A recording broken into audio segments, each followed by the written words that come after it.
एक सीन में तो इतना हो गया था कि मेरा गाल पूरा लाल हो गया था, मेकअप से बार बार उसको कवर करना पड़ता था। मैं अमिताभ बच्चन के साथ एक बार काम कर सकूं होपफुली, चाहे वो एक ऐड भी हो या एक सीन करने का मौका भी मिले। अगर बड़ी फिल्म मिल जाए तो और ज़्यादा मज़ा आ जाएगा। मुझे लोग कहते हैं कि मैं भी इंटेंसिटी अच्छी ले आता हूँ, मुझे लगता है रणबीर तो है ही इंटेंसिटी के बादशाह, तो हम दोनों शायद कॉम्प्लीमेंट करेंगे एक दूसरे को अगर स्क्रीन पे एक साथ कुछ कर सकें। जी, ये आई थिंक मेरे लिए सबसे स्पेशल एक तरीके से इसलिए क्योंकि one of the most complicated character कह सकते हैं मैंने प्ले किया है। सबसे लंबा शूटिंग टाइम रहा मेरा। मैंने कभी भी 100 डेज़ का तो शूटिंग स्केड्यूल था, उसमें से 83 डेज़ मैंने शूट किया। हम 4 महीने उदयपुर में बस गए थे। और जिस तरह की कहानी लिखी हुई है आई थिंक नवदीप सर ने और देविका भगत ने, वो पढ़ के ही मुझे याद है मैंने ऑडिशन दिया। उसके बाद मुझे बोला गया था कि आप ये स्क्रिप्ट पढ़ लीजिए। मैंने पहला एपिसोड पढ़ा और मैंने बोला यार ये शो तो करना है, क्योंकि किसी भी एक्टर के लिए कमाल का अपॉर्चुनिटी होती है जब इतना कॉम्प्लेक्स मज़ेदार कैरेक्टर लिखा जाता है। और मैं कॉम्प्लेक्स इसलिए बोल रहा हूँ क्योंकि उसके जितने भी रिलेशनशिप्स दिखाए हैं इमोशनली इतने चैलेंजिंग थे, तो बड़ी तैयारी करनी पड़ी। आई थिंक वो तैयारी तो हर रोल के लिए करते हैं, लेकिन इस बार ज़्यादा थी क्योंकि आप 8 एपिसोड तक आपको खींचना है, ऑडियंस को अपने साथ कनेक्टेड रखना है, ऑडियंस को वो फील कराना है कि एक चीज़ जो वो फील कर रहा है अपने फादर के साथ, अपने भाई के साथ, अपनी लवर के साथ, उसका जो विलेन है उसकी लाइफ में उसके साथ, जितने भी कैरेक्टर्स के साथ वो मिलता है। और मेरे सबके साथ कुछ ना कुछ अलग अलग डायनेमिक रहा है कनेक्शंस में।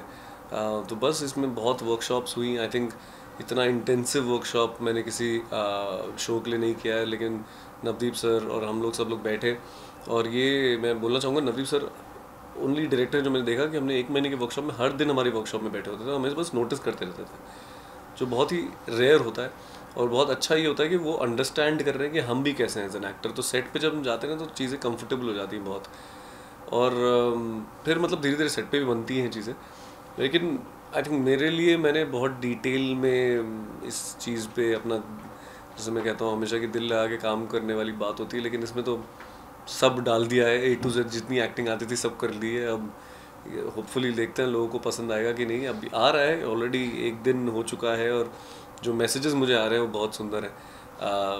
अभी भी मैं फ़ोन पे देख ही रहा था, किसी ने मुझे बोला कि this is the best work we have ever seen recent time का। और कुछ लोगों ने ऐसे ऐसी चीज़ें बोली कि तुमने बहुत ही मॉडर्न एक्टिंग कर दी है, बहुत ही डिटेल्ड एक्टिंग कर दी है, जिसको 2-3 बार देखना पड़ेगा कि लेयर्स जो बोलते हैं परफॉर्मेंस में, जिससे कुछ सीखा जा सकता है। तो आई एम हैप्पी कि जो मेहनत थी वो अभी धीरे धीरे बाहर आ रही है। वही जैसा आपने कहा कि उसी जोन में ले जाने के लिए ही, उसको ऑथेंटिक बनाने के लिए, अगर वो मनाली का हिमाचल का जर्नलिस्ट है, उससे पहले आई थिंक अगर आप आमिर आसिफ की बात बोल रहे हो, वो बांग्लादेशी गैंगस्टर जो बांग्लादेशी ही पूरी मैंने भाषा सीखी थी उसके लिए। और वहाँ के ऑफकोर्स डायलेक्ट कोच देते हैं हमें, प्रोडक्शन से कोई फिल्म मेकर हमें हेल्प करते हैं, सब हेल्प करते हैं, पर आपको कॉन्फिडेंट होना पड़ता है कि आप ये पुल ऑफ कर दोगे। आई थिंक वो अगेन हेल्प मेरे को मिलती है थिएटर से, स्टेज से, क्योंकि जब मैंने वो एक शो किया था, ताज एक्सप्रेस नाम का म्यूज़िकल शो है जहाँ मैं अराउंड द वर्ल्ड जा के शोज़ करता था। तो ये शो हमने फ्रांस में पूरा फ्रेंच में किया था मैंने, तो शो के लिए फ्रेंच सीखी थी। एंड मैंने चाइना में था तो मैंने चाइनीज़ में भी थोड़ी बहुत बातें बोली हैं, मैंने रशिया में रशियन गाना गाया है। तो ऐसे धीरे धीरे लैंग्वेज सीखने का जो एक चस्का है वो हमेशा रहता था। और मुझे भी लगता है कि हर कैरेक्टर को कुछ ना कुछ तो थोड़ा टोनैलिटी अगर हम देंगे तो उसके अंदर वो एक मज़ेदार एक आप कहते हैं वो एसेंस मिल जाता है। अगर अभी मैं भोपाल से रिलेटेड कहानी कर रहा हूँ, लेकिन पूरा ऊपर ऊपर से कर दूंगा तो ऐसा लगेगा कि यार ये प्रियांशु भोपाल की कहानी बता रहा है, लेकिन वो उधर का कैरेक्टर अगर बताएगा तो कैसे बताएगा। तो इसके लिए आई थिंक तैयारी जितनी करें वो उतना अच्छा रहता है। ज़ोर का था, एक्सपीरियंस तो हमेशा वैसे ही होता है, क्योंकि देखो चांटा एक चीज़ है। जैसे ये सवाल मेरी माँ ने भी मुझसे पूछा था जब उन्होंने शेरला कोट देखा कि तुम्हें जब मार पड़ रही थी तो असली में पड़ती है। मैंने कहा नहीं, जो एक्शन सीक्वेंसेस होते हैं ऑब्वियसली हम लोग रिहर्सल करते हैं, एक्शन डायरेक्टर्स होते हैं हमारे साथ, पैडिंग की जाती है, सब कुछ होता है, साउंड, और वो भी एक एक्ट है। बट हाँ, थप्पड़ असली में लगता है। थप्पड़ का आप कुछ एक्शन के साथ उसकी भी एक टेक्निक होती है, लेकिन वो आप रीटेक करते करते आप लोग एक बार देखते हो, लेकिन हम लोग तब तक 7-8 बार खा चुके होते हैं। फिर आदत पड़ जाती है उस चीज़ की। मुझे याद है एक सीन में तो इतना हो गया था कि मेरा गाल पूरा लाल हो गया था, मेकअप से बार बार उसको कवर करना पड़ता था, उस लाल लाल हाथ के मार्क्स थे। पर ठीक है, उस टाइम पे हम घुस चुके होते, उस टाइम पे हमें फ़र्क नहीं पड़ता। मेरे घुटने में 3 बार लग गई है शहर लाकोट के टाइम पे, वो इंजर हो गया था। कुबरा ने अपना हाथ तोड़ दिया था शहर लाकोट के टाइम पे, उसकी हड्डी टूट गई थी, वो तो बहुत बड़ा कास्ट लेके घूम रही थी। यही है यार, वो एक्टिंग के प्रोज एंड कॉन्स है, लेकिन आई थिंक एक बार हम घुस जाते हैं तो फिर सोचते हैं कि आप अच्छे से करते हैं। मेरे लिए आई थिंक जो लोगों से मुझे पता चल रहा है, मेरा एक अप्रोच रहा है एक्टिंग करने का, जो लोगों से पता चल रहा है कि मेरे एक तो एक्टिंग में एक्टिंग नहीं दिखती है जो मैं ट्राई करता हूँ, और मुझे भी पसंद नहीं है। जब मैं किसी की परफॉर्मेंस भी देखता हूँ, मुझे अगर उसकी एक्टिंग में एक्टिंग दिख गई, मुझे लगता है फिर वो अपना क्राफ्ट क्यों दिखा रहे हो।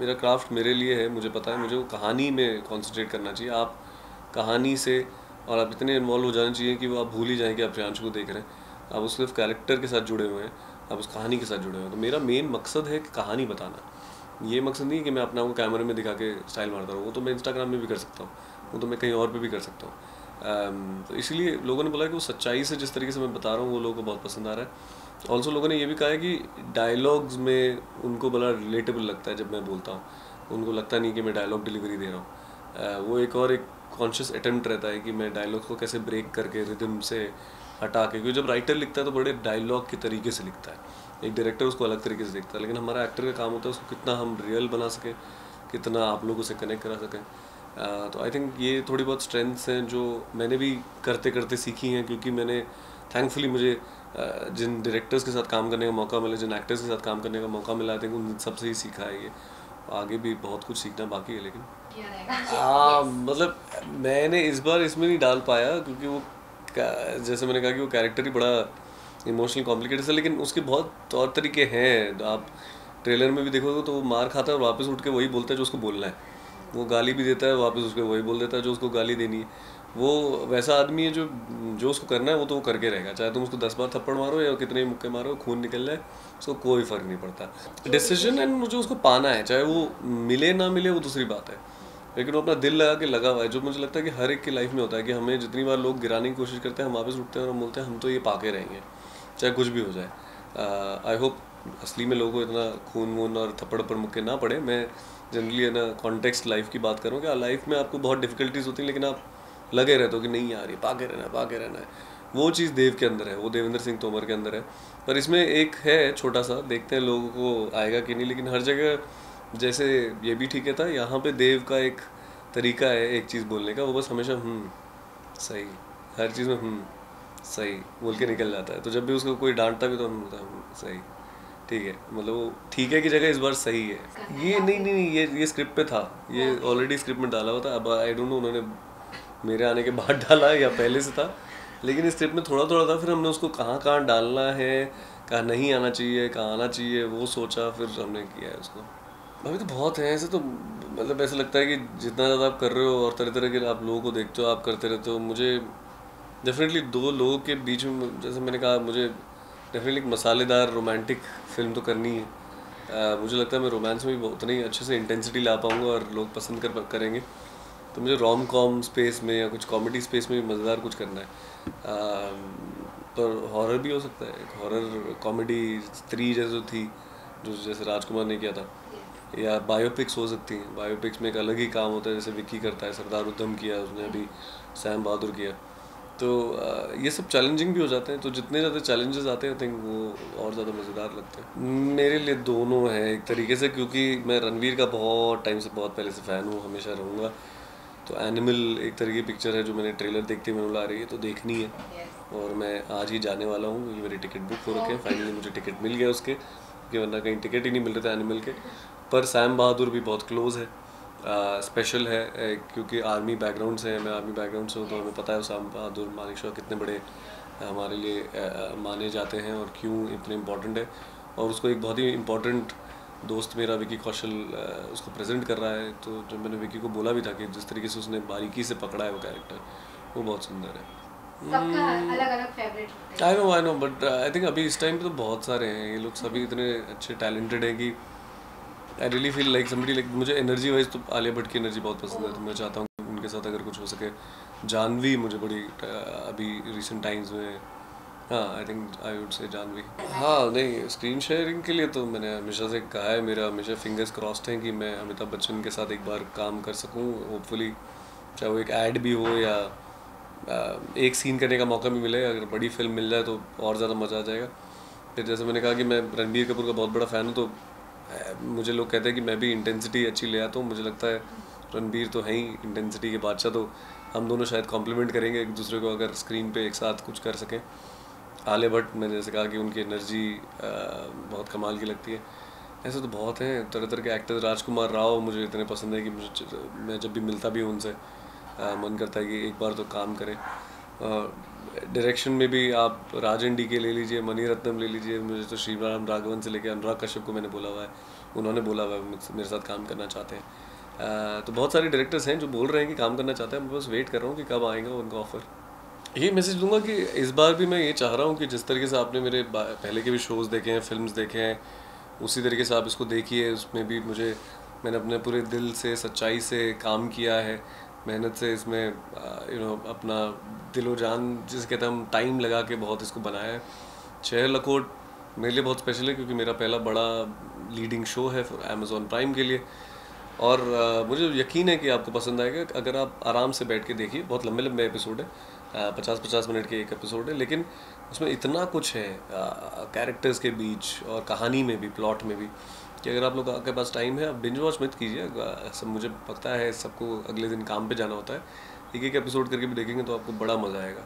और मुझे यकीन है कि उस कैरेक्टर के साथ आप कनेक्ट कर पाएंगे, और कुछ नया तो है उसमें जो मैं लेके आया हूँ, और आपको रुलाऊंगा भी, हंसाऊंगा भी, और खुश तो ज़रूर करूँगा। 2024 आई थिंक कब आएगा वो मेरे को भी नहीं पता है, लेकिन आई थिंक लखोट के बाद नेक्स्ट रिलीज़ वही है मेरा। एंड मिर्ज़ापुर 3 तो one of the main releases जो सब सोच रहे हैं, सब वेट कर रहे हैं उसकी। और उसके बाद ये जो शो मैं अभी फ़िलहाल शूट कर रहा हूँ, पान पर्दा ज़र्दा, जो भी मिर्ज़ापुर के डायरेक्टर के साथ ही है, तो वो भी बहुत ही मज़ेदार शो हम कुछ बना रहे हैं, बहुत ही मसालेदार है। उसमें भी लोगों को बड़ा मज़ा आएगा, बहुत अच्छी कहानी है।